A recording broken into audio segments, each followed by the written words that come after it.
ఉల్లంఘన. రాజ్యాంగంలో 2003, 2004 ఆర్టికల్స్ ఏం చెప్తాయి?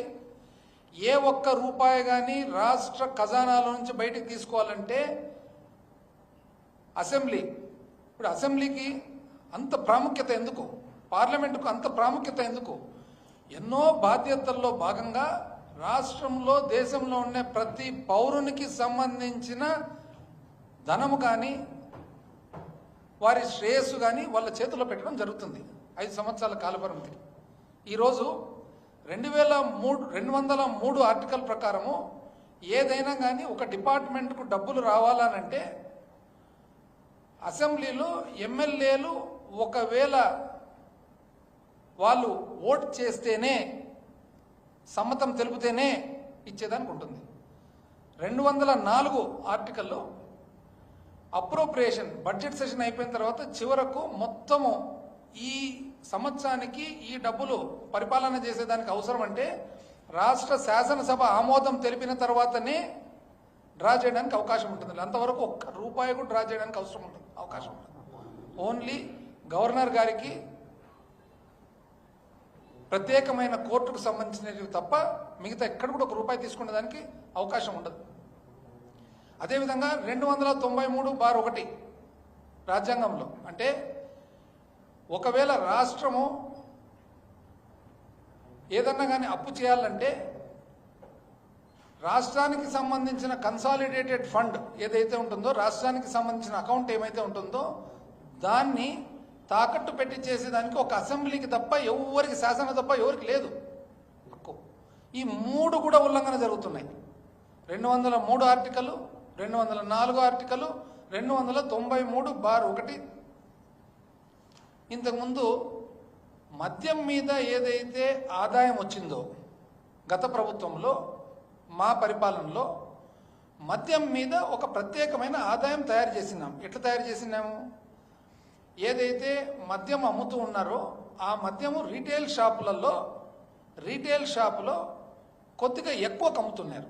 అంటే ఒకవేళ ఒక మద్యం సీసా, బీర్ సీసా ఒకవేళ 200 రూపాయలు అయితే రీటైల్ షాపులు సిండికేట్ అయ్యి ఒక 10 రూపాయలు, 20 రూపాయలు ఎక్కువ అమ్ముతున్నారు. ఎప్పుడైతే రాష్ట్ర ప్రభుత్వమే రీటైల్ బిజినెస్ చేసిందో ఆ 10 రూపాయలు, 20 రూపాయలు ఏదైతే ఉందో, ఏదైతే ప్రైవేట్ వ్యక్తుల చేతికి పోతుందో, ఏదైతే అంగళ్ళు పెట్టుకున్నారో వాళ్ళ చేతికి పోయిందో ఆ డబ్బును ARET, additional retail excise tax అని చెప్పి పెట్టి ఆ డబ్బులు మాత్రమే, అంటే ఆ 10 రూపాయలు కానీ 20 రూపాయలు ఏదైతే ప్రైవేట్ వ్యక్తుల చేతికి పోతుందో ఆ డబ్బులు మాత్రం ఒక పన్ను రూపం తయారు చేసి ఆ పన్ను రూపంలో వచ్చే ఆదాయం ఏదైతే ఉందో తద్వారా ఆంధ్రప్రదేశ్ స్టేట్ బోరేజెస్ కార్పొరేషన్ వాళ్ళు అప్పు చేసి చట్టసభలో చట్టము చేసి ఈ డబ్బులు ఏదైతే అప్పు చేయడం జరుగుతుందో ఈ ఎక్స్ట్రాగా వస్తున్న ఎక్స్ట్రా పన్ను ద్వారా దిద్దడం జరుగుతుంది. అదేవిధంగా ఈ ఎక్స్ట్రా డబ్బులు ఏదైతే వస్తున్నాయో అవి కేవలము 3 ప్రజలకు, పేదవాళ్లకు ఉపయోగపడే స్కీములకు జరుగుతుంది. ఏదైతే ఆసరా ఉందో మహిళలందరూ కూడా, పొదుపు మహిళలకు అప్పు ఏదైతే మాఫీ చేయడం జరిగిందో వాటికి, ఏదైతే చేయూత ఉందో మహిళలందరికీ కూడా ఆదాయ వనరులు పెంచేదానికి ఒకటి, ఏదైతే వ్యవసాయదారులు రైతు భరోసా కింద సహాయం అందించిందో ఆ 3 స్కీములకు మాత్రమే ఇచ్చేదానికి చట్టము చేసి చేయడం జరిగింది. మరి అంటే ఎక్స్ట్రా పన్ను తయారు చేసి తద్వారా చట్టము చేసి చట్టము ద్వారా చేసినది తప్పైనప్పుడు మీరు చేసినది ఏమంటారండి? ఎంత అన్యాయంగా ఇది! అంటే రోజు ప్రెస్లో వస్తుంది, చివరకు ఇది సబ్జుడిస్ కోర్టులో ఉంది. ఈరోజు కోర్టుకు పోయి కోర్టులో ఈరోజు ఇది రాజ్యాంగ ఉల్లంఘన అంటే కోర్టు ఏమనింది? వివిధ డిపార్ట్మెంట్లను మీరు మీ వాదన సబ్మిట్ చేయండి అని చెప్పినారు. మామూలుగా అయితే ఎవరు కూడా కోర్టులో ఉన్న అంశాన్ని ఎవరు కూడా దాన్ని కోర్టులో తేలే వరకు, న్యాయస్థానంలో, గౌరవ న్యాయస్థానంలో తేలే వరకు ఎవరు కూడా ఒక నిర్ణయం తీసుకోరు. అట్లాంటిది మళ్ళీ ఈరోజు పోతున్నారు 5,500 కోట్లకు. పోనీ మీరు 5,500 కోట్లకు పోతున్నారు కదా, ఏ వడ్డీకి పోతున్నారు మీరు? ఆగస్టు 2018లో AP CRDA capital regional development authority అంటే అమరావతి బాండ్స్ అని చెప్పి 2,000 కోట్లు మీరు అప్పు చేయడం జరిగింది. ఇదే బాండ్స్ ఎన్సిడీస్ అంటారు, నాన్ కన్వర్టబుల్ డిబెంచర్స్ అని.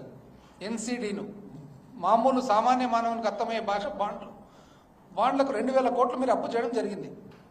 2,000 కోట్ల అప్పుకు వాను మీరు వడ్డీ ఎంత అంటే అప్పుడు 10.32% వడ్డీ, 10.32% వడ్డీకి 2,000 కోట్లు అప్పు చేయడం జరిగింది. ఆ రోజు రాష్ట్రము ఆర్బీఐ ద్వారా అంటే స్టేట్ డెవలప్మెంట్ లోన్స్ అంటారు, ఎస్డిఎల్ అని, ఆర్బీఐ ద్వారా రాష్ట్రము చేసిన అప్పు ఏమైతే ఉందో ఆ సమయంలో 8.42% అంటే మీరు అమరావతి బాండ్స్ 1.9 అంటే దాదాపు 2% మీరు రాష్ట్రం చేసే అప్పు కంటే కూడా ఎక్కువ వడ్డీకి తీసుకోవడం జరిగింది. ఆ రోజు మీరు సెక్యూరిటీ ఇవ్వడం ఇచ్చిందా, మీరు అమరావతి భూమిని తాకట్టు పెట్టడం జరిగింది. ఇదే మా పీరియడ్లో 2019-24లో ఏపీఎస్బిసిఎల్ ఆంధ్రప్రదేశ్ స్టేట్ బ్రూవరేజెస్ కార్పొరేషన్ ఏదైతే మద్యం అమ్మే కార్పొరేషన్ ఉందో ఆ కార్పొరేషన్ మేము అప్పు చేయడం జరిగింది. ఎట్లా చేయడం జరిగిందండి? 9.62% చేయడం జరిగింది. అయితే 9.62% చేసినప్పుడు ఎస్డిఎల్ అంటే ఆర్బీఐ ద్వారా రాష్ట్రం చేసిన అప్పు వచ్చేసి 7.93 అంటే మా అప్పుకు తేడా ఎంత ఉన్నింది? 1.69% మాత్రమే తేడా ఉంది. మీది 1.9% అయితే మాది 1.69% మాత్రమే తేడా ఉంది. మేము ఏ తాకట్టు పెట్టలేదు, మేము ఏ ఆర్బీఐ డెబిట్ మ్యాండేట్ లేదు. ఈరోజు మే 25లో మీరు మళ్ళీ ఆంధ్రప్రదేశ్ రాష్ట్ర ఖనిజాభివృద్ధి సంస్థ ద్వారా మీరు అప్పు చేస్తే ఎంతండి? 9.3% చేయడం జరిగింది. కానీ మీరు 9.3% ఏదైతే ఇప్పుడు వడ్డీ కడుతున్నారో ఈరోజు రాష్ట్రానికి అప్పు దొరుకుతుండేది 6.71% మాత్రమే. అంటే మీరు ఇప్పుడు చేసిన అప్పుకు ఏదైతే రాష్ట్రానికి అప్పు దొరుకుతుందో 2.59 అంటే ఇంచుమించు 2.5% పైన తేడా ఉంది. అంటే 2.5% పైగా మీరు ఆర్బీఐ నుంచి డైరెక్ట్గా డబ్బులు కట్టకుండా తీసుకునే దానికి మీరు అవకాశం ఇచ్చినారు, పర్మిషన్ ఇచ్చినారు, ఆమోదం ఇచ్చినారు. అదేవిధంగా సెక్యూరిటీ కూడా ఇచ్చినారు. ఏం సెక్యూరిటీ ఇచ్చినారంటే మీరు జీవో నంబర్ 69 24 ఏప్రిల్ 2025 ఏమండి? రాష్ట్ర ఖనిజాభివృద్ధి సంస్థకు సంబంధించిన 1,91,000 కోట్లు 1,91,000 కోట్ల ఖనిజ సంపదను మీరు సెక్యూరిటీకి ఇవ్వడం జరిగింది. మీరాంటి చెప్పేది ఎన్నెన్ని మాటలు చెప్తారు, మాకు ఎన్నెన్ని మాటలు చెప్తారు. 436 గనులు ఏపీఎండిసికి సంబంధించిన 436 గనులు వాటి వాల్యుయేషన్ వచ్చేసి 1,91,000 కోట్ల వాల్యుయేషన్ ఇస్తూ దాంట్లో సంబంధించిన ఆదాయం నెల నెల కడతామని చెబుతూ, ఇది కాక రాష్ట్ర ప్రజలకు సంబంధించిన ఆర్బీఐలో ఉండే ఖాతా రాష్ట్ర ఖాతా ఎవరిదండి? ఆర్బీఐలో ఖాతా ఎవరిది? రాష్ట్ర ప్రజలది కాదా ఖాతా? రాష్ట్ర ప్రజలు కట్టిన పన్ను నుంచి కాదా వస్తుండేది? అది రాష్ట్ర ప్రజలందరిది కాదా డబ్బులు? ఆ డబ్బులు డైరెక్ట్గా ఒక ప్రైవేట్ వ్యక్తి డ్రా చేసుకొని తీసుకునే దానికి మీరు అవకాశం ఇవ్వడం జరిగింది.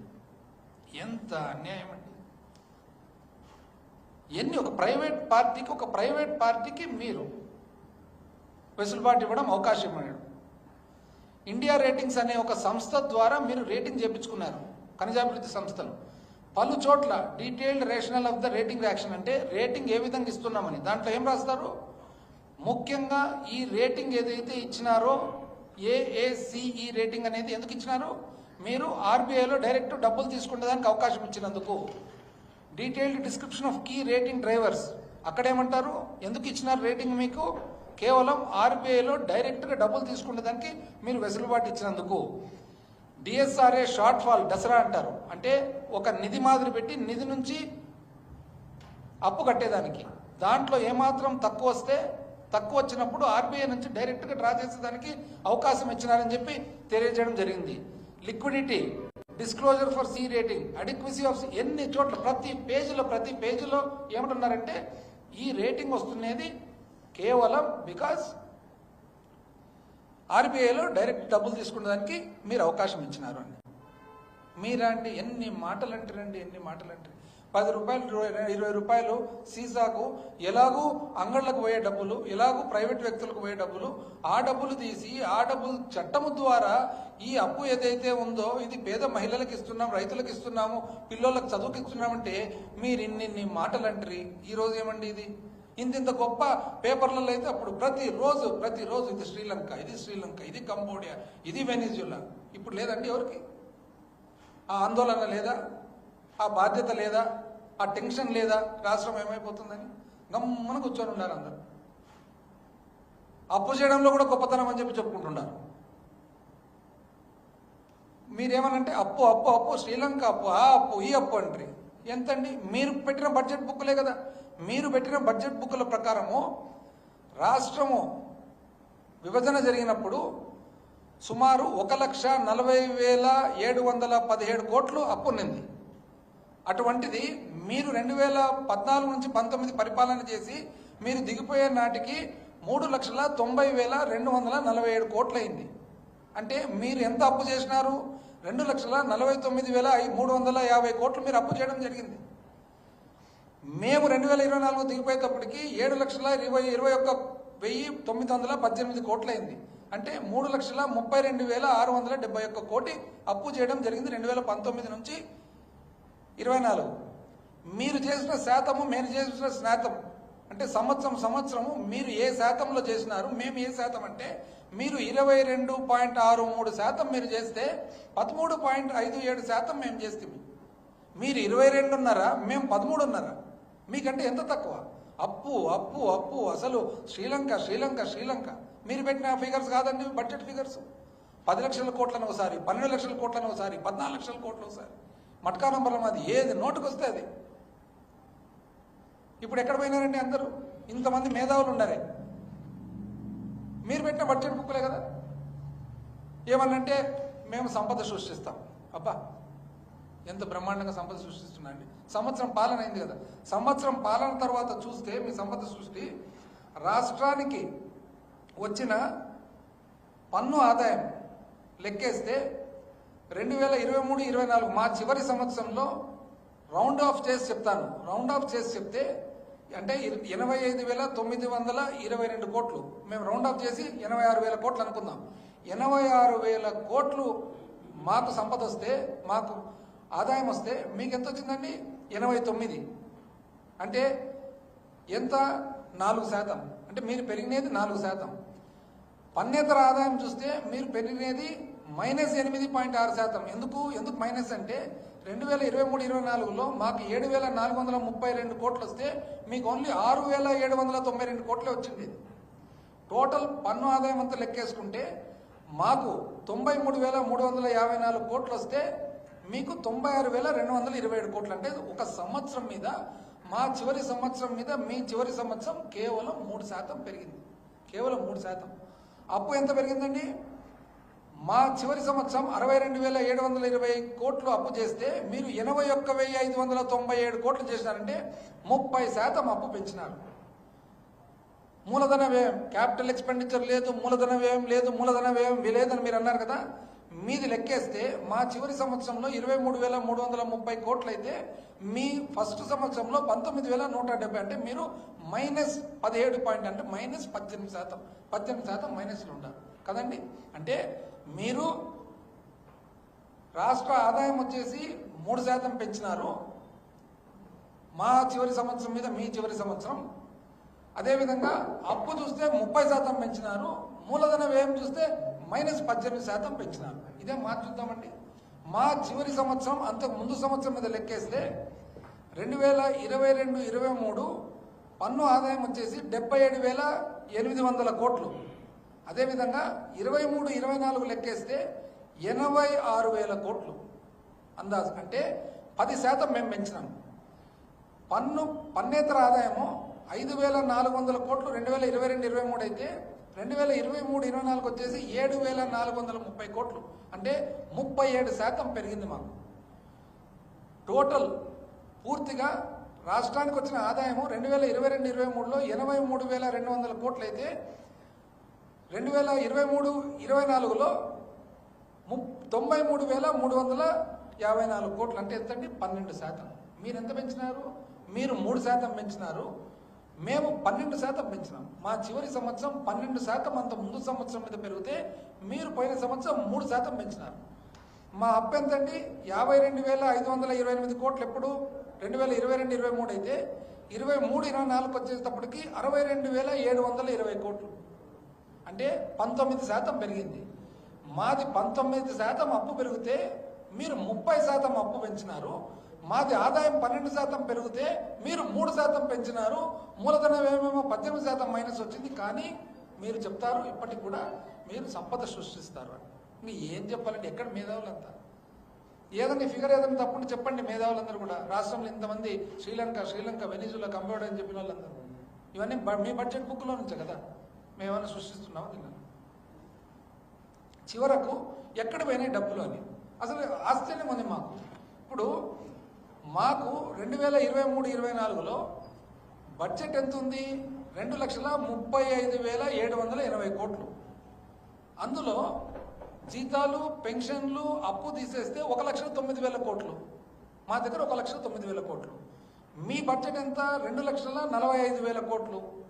మీ ఖర్చులు తీసేస్తే 1,07,000 కోట్లు. అంటే ఇంచుమించు మాకు 1,09,000 కోట్లు గ్యాప్ ఉంది, మీకు 1,07,000 కోట్లు గ్యాప్ ఉంది. ఎక్కడ పోయినాయని ఫస్ట్ 1 సంవత్సరం ఒక పెన్షన్ పెంచడం తప్ప మీరు ఏమన్నా ఎక్కడ పెట్టారు డబ్బులు? అసలు ప్రజలందరూ చెప్పాలి. మేమన్నా కనీసము క్యాలెండర్ పెట్టి మరీ ఇస్తుంది. క్యాలెండర్ పెట్టి ఏప్రిల్లో జగనన్న వసతి దీవెన, వైఎస్ఆర్ వడ్డీ లేని రుణాలు, మరి మేలో జగనన్న విద్యా దీవెన, వైఎస్ఆర్ ఉచిత పంటల బీమా, వైఎస్ఆర్ రైతు భరోసా, వైఎస్ఆర్ మత్స్యకార భరోసా, మరి వైఎస్ఆర్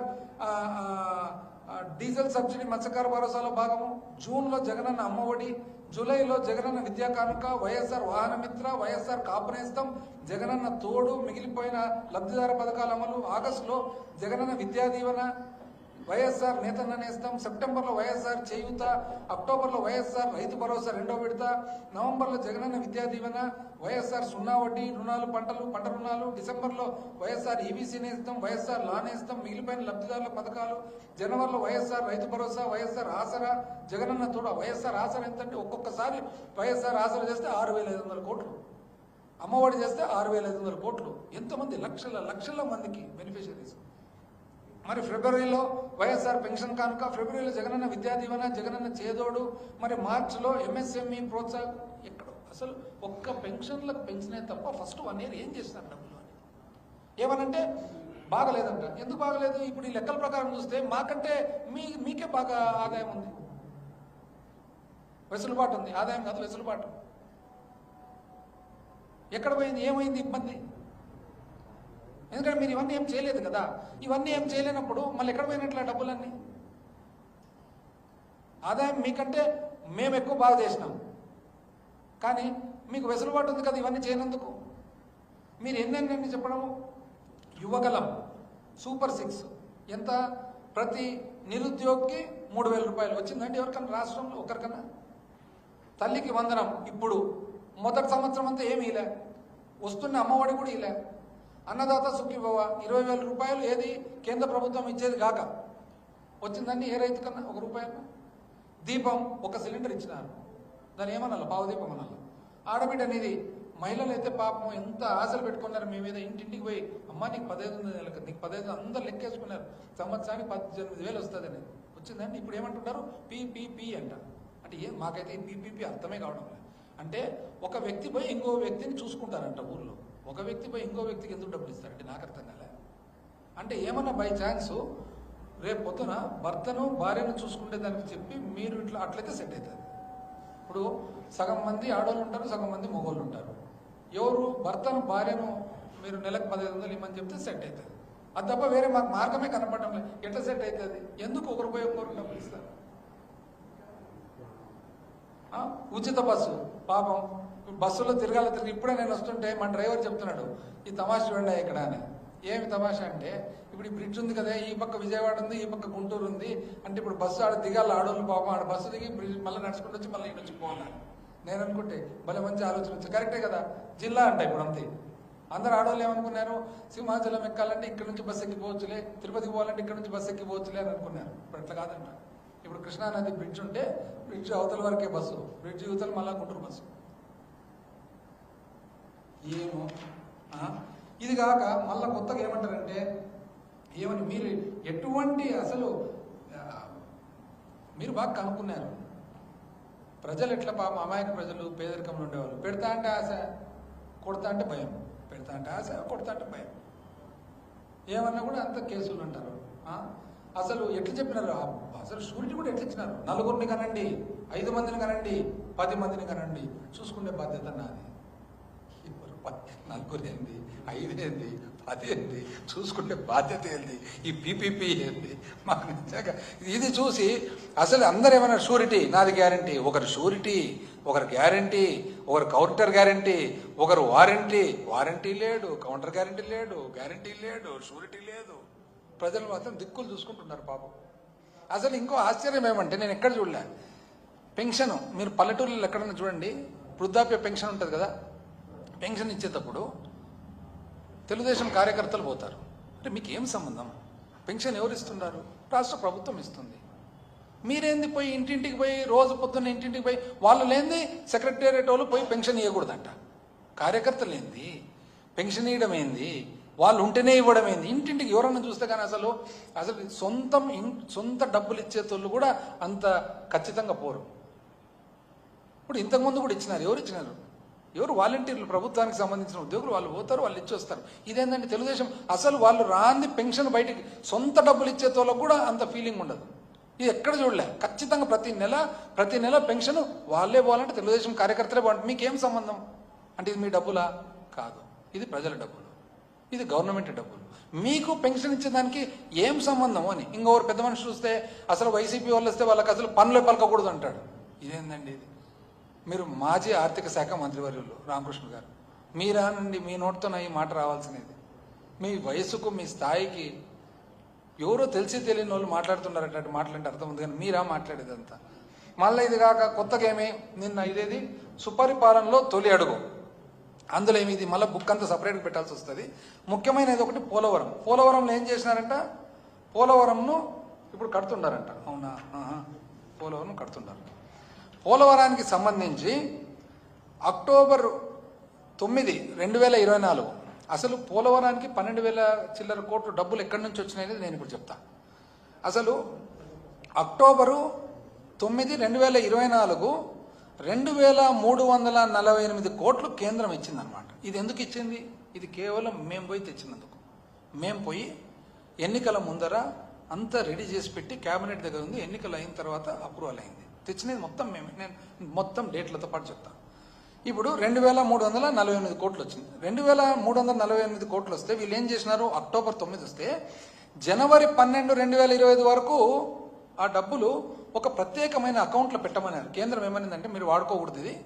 కేవలం పోలవరంకే ఇది మీరు ఒక ప్రత్యేకమైన సింగిల్ నోడల్ ఏజెన్సీ అంటారు దాన్ని SNA అంటారు అంటే ఒక ప్రత్యేకమైన అకౌంట్ ఓన్లీ ఆ పనికి మాత్రమే దాంట్లో పెట్టాలంటే వీళ్ళు ఏం చేసినారు పెట్టకుండా వాడుకుంటే కేంద్ర జలవనరుల శాఖ జలశక్తి వాళ్ళు కోప్పడి చాలా కోపంగా ఉంటే అప్పుడు చివరకు ఎట్టకేలకు జనవరి 12, 2025 అంటే అక్టోబర్ నుంచి నవంబర్, డిసెంబర్, జనవరి ఇంచుమించు 3 నెలల తర్వాత అప్పుడు తీసుకొచ్చి అకౌంట్లో పెడతారు అయిపోయింది రెండో విడత ఎప్పుడు వచ్చింది మార్చి 12 వచ్చింది మార్చి 12, 2025లో రెండో విడత ఎంత 2,705 కోట్లు 2,705 కోట్లు వస్తే ఇంతవరకు కూడా అందులో 2,500 కోట్లు 505 కోట్లు ఇంతవరకు వాడలే SNAలో పెట్టలే ఇతర ఖర్చులకు వాడుకున్నారు అంటే ఇప్పుడు దాన్ని తల్లికి వందనానికి వాడుకున్నట్లే కదా లెక్క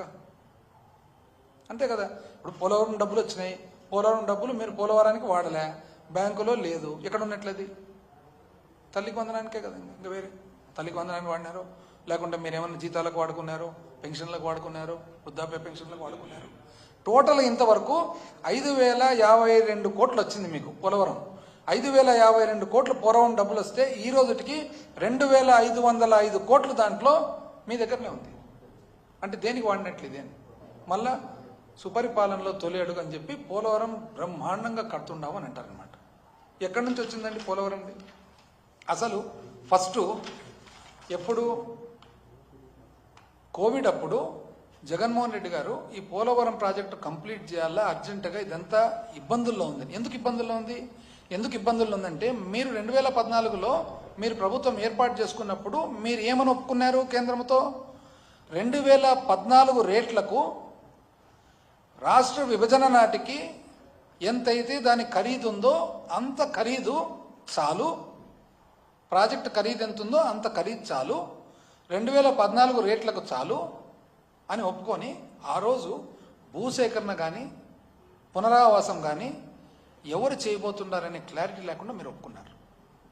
అందులో మళ్ళా ఏది 2013లో మీకు తెలిసి కూడా భూసేకరణ చట్టం మారి భూమి సేకరించాలంటే 3 అంతలు 4 అంతలు అవుతుందని తెలిసి కూడా 2019 వరకు వచ్చేటప్పటికి మీరు ఏదైతే అందాజుగా 30,000 కోట్లు అయ్యే ప్రాజెక్టు వ్యయం ఒప్పుకున్నారో 55,000 కోట్లు ప్రాజెక్టు వ్యయం అవుతుందని తేలిన తర్వాత మేము 2019లో ప్రభుత్వం ఏర్పాటు చేసుకున్న తర్వాత పలుసార్లు జగన్మోహన్ రెడ్డి గారు ప్రధానమంత్రి గారితో మాట్లాడి ఫైనల్గా ఏమైందంటే 55,000 కోట్ల ప్రాజెక్ట్ ఏదైతే ఉందో ఇంచుమించు అది 48,000 కోట్ల అప్రూవల్ తీసుకొని దానికి గాను ఆ అకౌంట్లోకి 12,000 చిల్లర కోట్లు ఇస్తామని చెప్పి కేంద్రంతో ఒప్పించుకోవడం జరిగింది. అది క్యాబినెట్కి పోయింది ఆమోదాన్ని. ఎప్పుడు 11/11/2021లో ఒక ఉత్తరం ఎవరు మన రాష్ట్ర సెక్రటరీ జలవనరులు పోలవరం ప్రాజెక్ట్ అథారిటీకి, అదేవిధంగా 20 నవంబర్ 2021 ఎవరు పోలవరం ప్రాజెక్ట్ అథారిటీ కేంద్ర ప్రభుత్వం జలశక్తికి, అదేవిధంగా 27/10/2021 ఎవరు జలశక్తి నుంచి పోలవరం ప్రాజెక్ట్ అథారిటీకి, అదేవిధంగా సెంట్రల్ వాటర్ కమిషన్ సిడబ్ల్యూసి ఎప్పుడు 22/12/2021, అదేవిధంగా 24 డిసెంబర్ 2021 పోలవరం ప్రాజెక్ట్ అథారిటీ ఎవరికి? ఆంధ్రప్రదేశ్ రాష్ట్ర ప్రభుత్వానికి కరస్పాండెన్స్ సేమ్ ఇదే. అంటే ఈ బ్యాలెన్స్ డబ్బులు ఎట్లా అనే దాని మీద. తర్వాత 10/1 జనవరి 2022 ఎవరు? ఇక్కడ రాష్ట్ర సెక్రటరీ జలవనరుల శాఖ సెక్రటరీ పోలవరం ప్రాజెక్ట్ అథారిటీకి లెటర్. అదేవిధంగా 20 జనవరి 2022 ఎవరు? పోలవరం ప్రాజెక్ట్ అథారిటీ నుంచి సెంట్రల్ వాటర్ కమిషన్కు. అదేవిధంగా ఫిబ్రవరి 17, 2022 ఇక్కడ నుంచి మన స్పెషల్ చీఫ్ సెక్రటరీ జలవనరుల శాఖ ఎక్కడికి? పోలవరం ప్రాజెక్ట్ అథారిటీకి. అదేవిధంగా ఫైనల్గా ఎట్టకేలకు 3 సంవత్సరాలు పోరాడిన తర్వాత 5 జూన్ 2023 కేంద్ర ఆర్థిక శాఖ వాళ్ళు ఒప్పుకున్నారు. దేనికి ఒప్పుకున్నారు? అడిషనల్ ఫండింగ్ 12,911 కోట్లు 12,911 కోట్లు మేము పోలవరం ప్రాజెక్టుకి ఇస్తామని చెప్పి ఇచ్చిన తర్వాత ఫైనల్గా పిఐబి ఏదైతే పబ్లిక్ ఇన్వెస్ట్మెంట్ బోర్డు ఉందో పబ్లిక్ ఇన్వెస్ట్మెంట్ బోర్డు వాళ్ళు ఒప్పుకున్న తర్వాత మార్చ్ 7, 2024 అంటే ఎన్నికలకు 1 నెల ముందర అప్పుడు క్యాబినెట్కి పోయింది. ఈరోజు మీరు చెప్తారు పోలవరం సాధించినామని. ఏం చెప్పాలండి ఇది? అసలు ఆశ్చర్యంగా ఇది. అసలు పోలవరం ప్రాజెక్టు మేమే మొదలు పెట్టినామంటారు. మీరేనండి 2005లో మొట్టమొదటిసారిగా పర్యావరణ శాఖ అప్లికేషన్ పెట్టలేదా? ఎవరండి అప్పుడు ముఖ్యమంత్రి? 2005లో కేంద్ర ప్రభుత్వానికి పోలవరం ప్రాజెక్టు కట్టాలని పర్యావరణ శాఖ అరణ్య శాఖ అప్రూవల్ కోసము అప్పుడు ఎవరండి ముఖ్యమంత్రి?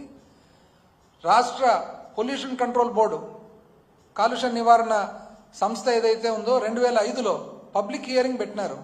అప్పుడు ఎవరండి ముఖ్యమంత్రి? సైట్ క్లియరెన్స్ కోసము 16 సెప్టెంబర్ 2005 అప్పుడు ఎవరండి ముఖ్యమంత్రి? 2005 అక్టోబర్లో ఈస్ట్ గోదావరిలో, వెస్ట్ గోదావరిలో, ఖమ్మంలో, విశాఖపట్నంలో, కృష్ణా జిల్లాలో పబ్లిక్ హియరింగ్ పెట్టినారు. ఎవరండి ముఖ్యమంత్రి? 25 అక్టోబర్ 2005 కేంద్రము క్లియరెన్స్ ఇచ్చింది పర్యావరణ శాఖ. ఎవరండి ముఖ్యమంత్రి? అరణ్య శాఖ. ఎవరండి ముఖ్యమంత్రి? 12 డిసెంబర్ 2005 ఎవరండి ముఖ్యమంత్రి? చివరకు ఏదైతే వైల్డ్ లైఫ్ ఉందో, జంతువులు ఉన్నాయో 10/7/2006 ఎవరండి ముఖ్యమంత్రి? పోలవరం ప్రాజెక్టు మీరే కడుతున్నట్లు అందరూ చెప్పడమే, అందరూ మాట్లాడడమే. దాన్ని మీరేసిన చిక్కుముడి ఇప్పేదానికి మాకెంత శ్రమ పట్టిందో మాకు తెలియని వాళ్ళకి మాకు తెలుసు. చివరకు ఏంది అసలు చేసిండేది? ఈరోజు చూస్తే, బయట చూస్తే నాకు ఒక పెద్ద మనిషి రాజకీయాలు ఈరోజు ఉన్నాడు, పెద్ద మనిషి, ఆయన బాగా చెప్పినాడు, రాజకీయం అన్న తర్వాత రివెంజ్ అనేది ఉండకూడదు, రియలైజేషన్ ఉండాలా. ఎంత చక్కగా చెప్పినాడు, రివెంజ్ ఉండకూడదు, రియలైజేషన్ ఉండాలా. ఉన్నారు స్టేట్స్మెన్ ఉన్నారు. ఎట్లుండాల స్టేట్స్మెన్ అంటే ఒక స్థాయి దాటిన తర్వాత ఇంకా లీడర్ కాదు, స్టేట్స్మెన్ కావాలా. ఒక ఆయన పెద్ద ఆయన ఉన్నాడు, భైరోన్ సింగ్ షెకావత్ అని, ఆయన రాజస్థాన్ ముఖ్యమంత్రిగా ఉన్నాడు, ఆ తర్వాత వైస్ ప్రెసిడెంట్ అయినాడు భారతదేశానికి. ఆయన రాజస్థాన్ ముఖ్యమంత్రిగా ఉన్నప్పుడు బీజేపీకి, జనతా పార్టీకి, లాలూ ప్రసాద్ యాదవ్కు బీజేపీకి పోటాపోటీ రథయాత్రలో అరెస్ట్ చేసిన కాలం నేను చెప్పేది. ఆ రోజు కూడా లాలూ ప్రసాద్ యాదవ్ గారి కొడుకు జైపూర్లో సివిల్ సర్వీసెస్ కోసము ఐఏఎస్ కోచింగ్ పోతే ఆయనకు గార్డియన్ ఎవరు? రాజస్థాన్ ముఖ్యమంత్రి భైరోన్ సింగ్ షెకావత్. అటుపక్క జనతా పార్టీ లాలూ ప్రసాద్ యాదవ్ గారు పోటాపోటీ బీజేపీతో ఉంటే తన కొడుకు జైపూర్లో సివిల్ సర్వీసెస్కు ప్రిపేర్ అవుతుంటే అక్కడ ఏ అవసరం వచ్చినా కాలేజీలో లోకల్ గార్డియన్ ఎవరంటే చీఫ్ మినిస్టర్ భైరోన్ సింగ్ షెకావత్. విలేకరుల నుండి భైరోన్ సింగ్ షెకావత్ గారిని, అదేంటండి మీరు బీజేపీలో ఉన్నారు, ఆయన జనతా పార్టీలో ఉన్నాడు, మీరు అంత ప్రత్యర్థులు కదా, ఆయన కొడుకు మీరేంది గార్డియన్ అంటే అది పర్సనల్, ఇది రాజకీయం, దానికి ఏం సంబంధం? అది స్టేట్స్మెన్షిప్. ఇట్లానా అండి? రోజంతా ఈరోజు కేసు, రేపు కేసు, ఈరోజు కేసు, ఎక్కడికి పోతున్నాం? 2003 ఉల్లంఘన, 203 ఆర్టికల్ ఉల్లంఘన, 204 ఆర్టికల్ ఉల్లంఘన, 291/1 ఉల్లంఘన. ప్రెస్లో ఒకటే చెప్తున్నారు, ఈ బాండ్లు తప్పు, బాండ్లు తప్పు, బాండ్లు తప్పు అని. చివరి కోర్టులో ఉంది, సబ్జుడిస్ మ్యాటర్ అది. ఎప్పుడు? 7 మే 7వ తారీఖే కోర్టులో మీ వాదన వినిపించండి అన్నారు. కోర్టులో ఉండగా మళ్ళీ ఈరోజు బాండ్లకు పోతున్నారు. పోనీ మీరు వచ్చి ఎక్స్ప్లెనేషన్ ఇస్తారా? ఏం జరిగింది, ఏమని చెప్తారంటే ఒక్కరు మాట్లాడరు. ఆర్థిక శాఖ మంత్రి మాట్లాడరు, ముఖ్యమంత్రి మాట్లాడరు, ఉప ముఖ్యమంత్రి అయితే అసలు నేను నేను పార్టీ పెట్టినదే ప్రశ్నించేదానికి అంటాడు ఆయన. మళ్ళీ ఇది ప్రశ్న ఏమనాలి? దీన్ని ఇన్ని ఉల్లంఘనలు జరుగుతుంటే ప్రశ్న లేదా? మీరు బాధ్యత గల పరిస్థితులు కూర్చున్నారు కదండి, ఎట్లాంటి ఉప ముఖ్యమంత్రి గారు? ఒక్కటన్నా చెప్పండి, ఎస్సా నోనా, మీరు అవునా కాదా, ఇది తప్పా కాదా, కరెక్ట్ అంటే ఏ విధంగా కాదు కరెక్ట్. దయచేసి మీరు ఈ సిస్టమ్ వద్దండి, ఈ సిస్టమ్ వద్దు, ఈ బాండ్స్ గీండ్స్ వద్దు. మీరు ఏదో చెప్పినారు, మీరు చాలా అనుభవంతోనే కదా ఇవన్నీ చేయగలుగుతానే కదా చెప్పినది. ఏ విధంగా మీరు చేయగలుగుతానని అన్నారో ఆ విధంగా చేయండి. కానీ ఇట్లా అప్పు చేసి మాకు ఆ రోజుల్లో ఈవెన్ రైట్ రాయల్గా ఎక్స్ట్రా పన్ను ఏఆర్ఈటీ ఏదో వచ్చిందో ఆ పన్ను మీద చేసేటప్పుడు కదా కేంద్ర ప్రభుత్వం ఒకసారి మీరు ఇట్లా ఈ టైప్ అయితే కానీ వేరే రాష్ట్రాలు కూడా ఏమైనా మొదలు పెడతామంటే మానుకున్నాం మేము. సర్లేండి నన్ను మీరేండి ఇది ఇంత ఇట్లా? నిజం చెప్పండి, మేము చేసిన దాంట్లో తప్పు లేదు మరి. ఎందుకంటే పన్ను సృష్టించినదే సపరేట్ పన్ను, చట్టపరంగా మేము ఈ ఆసరకు ఈ చేయూత కనిపెట్టినది. ఇప్పుడు ఏంటండి ఇది? పోలవరం డబ్బులు చూస్తే ఎక్కడికోపోయినాయి, ఇంకోటి చూస్తే ఎక్కడికో పోయినాయి. అప్పు 3,500 కోట్లు మొన్న చేస్తే అంతలేక మళ్ళీ ఇప్పుడు 5,500 కోట్లు అప్పు చేసేదానికి తయారైనారు. అక్కడ చూస్తే అప్పు, అమరావతి చూస్తే అప్పు, సిఆర్డిఏ చూస్తే అప్పు, వరల్డ్ బ్యాంక్ చూస్తే అప్పు, ఎక్కడ చూడు అప్పు. మమ్మల్ని ఏమంటారు? శ్రీలంక అంటారు, ఇంకోటి అంటారు, ఇంకోటి. మీరు చూస్తే 30% చేస్తారు. దయచేసి కొద్దిగా సిస్టమ్ మార్చుకోవాలని చెప్పి ప్రజల తరఫున ఒక ప్రతిపక్షంలో బాధ్యతగా మేము ప్రభుత్వానికి తెలియజేస్తాము.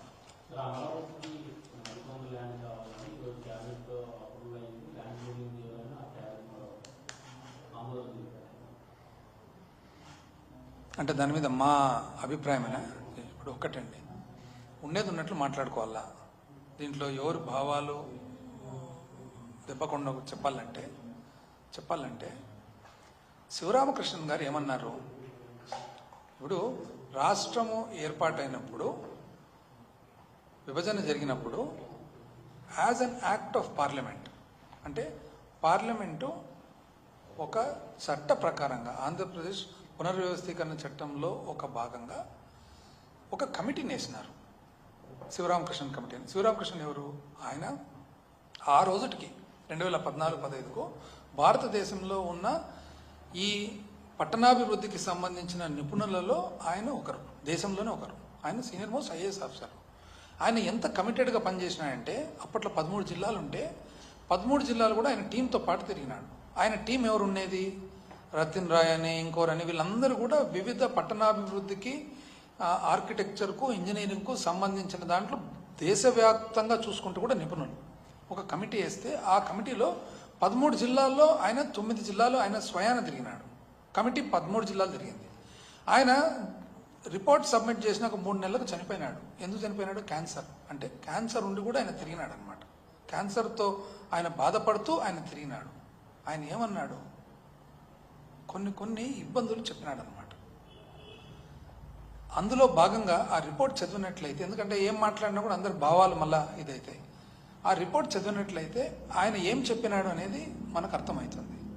సరే, మీరు అది పక్కన పెట్టినారు. పక్కన పెట్టి మీరు 30,000 చిల్లర అద్భుతమైన వ్యవసాయానికి ఉపయోగపడే భూమిని మీరు సేకరించినారు. ఎంత కావాలండి? మీరే చెప్పినారు. ఫస్ట్ మీరు ప్రభుత్వం ఏర్పాటైనప్పుడు మీరు ఫస్ట్లో ఇచ్చిన రిపోర్ట్లోనే 1500 ఎకరాలు చాలు అన్నారు. మీరే ఇచ్చినారు 1500 ఎకరాలు చాలని. అంటే రాజధాని కట్టేదానికి 1500 ఎకరాలు. 1500 ఎకరాలకు గాను మీరు ఆల్రెడీ 35,000 ఎకరాలు తీసుకున్నారు కదా, మళ్ళా 40. అంటే ఇప్పుడు ఒక్కటి మా ప్రశ్న ఏమంటే, మీరు రాజధాని కట్టేదానికే రియల్ ఎస్టేట్ వ్యాపారం చేసేదానికే? ఇప్పుడు ప్రజలు మీకు ఇచ్చిన బాధ్యత ఏమి, మ్యాండేట్ ఏమి? ఎవరైనా కానీ, మీరు ఎన్నికైనా, ఇంకొక ప్రభుత్వం ఎన్నికైనా, ఒకవేళ మేము రాబోయే కాలంలో ఎన్నికైనా, ప్రజలు ఇచ్చిన మ్యాండేట్ ఏమి? ఒక రాజధాని కట్టమని చెప్పి, నగరం కట్టమని కాదు కదా. రాజధానికి ఎంత కావాలో మీకు? అందుకని మీరు క్లారిటీతో ఉండాలా. మీరు రాజధాని కట్టాలనుకున్నారా, నగరం కట్టాలనుకున్నారా? ప్రజలు మనకు మ్యాండేటు రాజధాని కట్టమని ఇస్తున్నారా, నగరం కట్టమని ఇస్తున్నారా? నగరం ఎప్పుడు కూడా మనం కట్టలేమండి. అది నగరం దానంతకదే వెలిసాలన్నమాట. ఈరోజు హైదరాబాద్ నగరం అంటే 450 సంవత్సరాల క్రితం వెలిసిన నగరం అది. బాంబే అంటే కొన్ని 100 సంవత్సరాలు, 200-300 సంవత్సరాల క్రితం వెలిసిన ఒక చిన్న గ్రామం. చెన్నై అంతే. మనం కట్టేదానికి వీలవుతుందండి? ఇది ప్రజలే ఆలోచన, మేధావులందరూ ఆలోచన చేయాలి. మనకు ఫస్ట్ రాజధాని కట్టమంటున్నారా లేదా నగరం కట్టమంటున్నారా అనేది. రాజధాని కట్టాలంటే 1500, 200, 2000 ఎకరాలు చాలు. నగరం కట్టాలంటే 35,000 కావాలా, 40,000 కావాలా, 1,00,000 కావాలా, 2 లక్షలు కావాలా? దానికి లిమిట్ ఎక్కడ ఉంది ఇంకా? సో ఈ పని చేసేటప్పుడు మీరు పచ్చటి పొలాలను ప్లాట్లుగా మారుస్తున్నారు. ఇది ప్రజలు మనకు చెప్పినారా? పచ్చటి పొలాలను ప్లాట్లుగా మార్చమని మనల్ని ప్రజలు కోరుకుంటున్నారా? మనకు ఆ మ్యాండేట్ ఇచ్చినారా? శివరామకృష్ణ గారి రిపోర్ట్ చూస్తే ఏ కారణాల వలన ఆయన రిపోర్ట్ ఇచ్చినాడు మనకు అర్థమవుతుంది. ఓకే.